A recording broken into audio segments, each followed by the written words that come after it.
Hello everyone, how are you? Welcome to Nahum Architect here on YouTube. In today's video, I'm going to teach you change Revit language.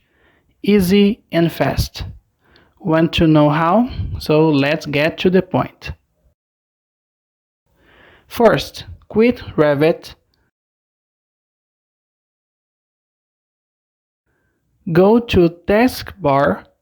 Click with the right mouse button on Revit icon. Right button again, and Properties.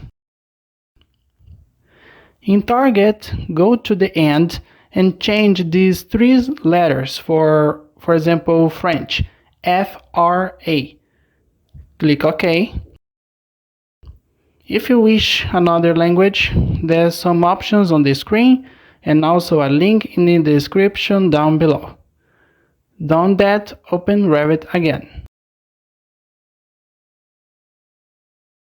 Language changed successfully.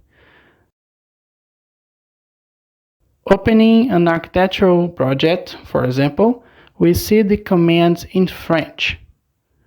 That's it for me today. I hope this tip was helpful for you. Thank you very much for watching and see you soon.